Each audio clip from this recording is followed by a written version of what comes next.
Hi everyone. This is what happened to me when I got government housing part 87. Before we go on, I just wanted to mention that I did make a complaint to Police Command about the local police wanting to contact me about the neighbour's cat. So that was another of many complaints that I was forced to make.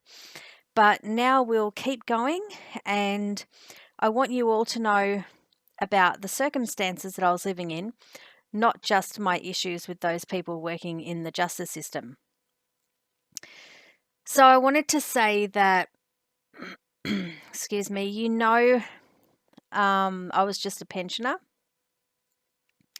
and pensions are pretty low in Australia. And I was also raising a child on my own, but it's not like I was fighting the broader welfare system because you can't. Because the rules are so tough and people are so ruthless.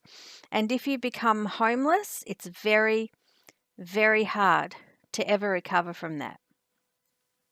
And I'll talk more about that when we get the chance. But anyway, on the 15th of the 11th, 2017, I went to work at my Work for the Dole activity. And when I got home, I discovered that my power had been cut off because I couldn't afford to pay my electricity bill.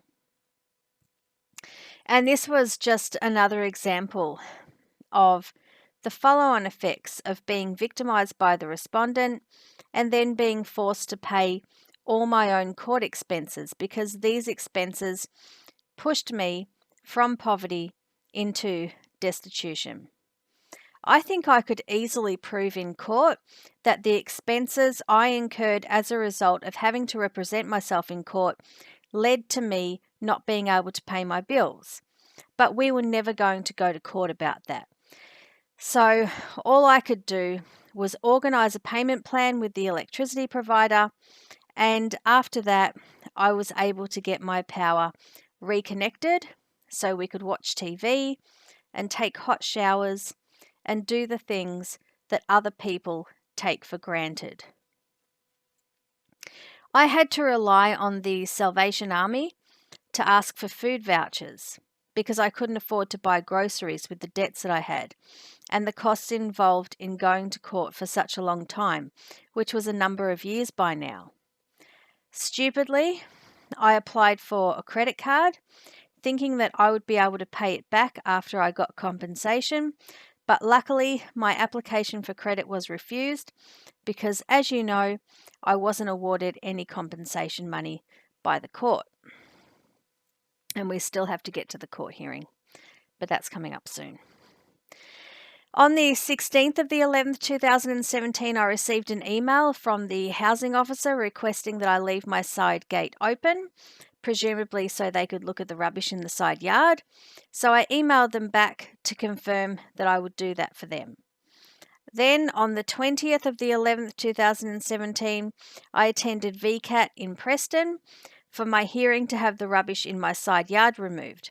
And much to my surprise, the VCAT member ruled that the Department of Housing should remove the rubbish at their cost, and I was so relieved that I was finally getting rid of the rubbish and I wouldn't have to look at it anymore. But I was still scared that the Department of Housing would not comply with the order.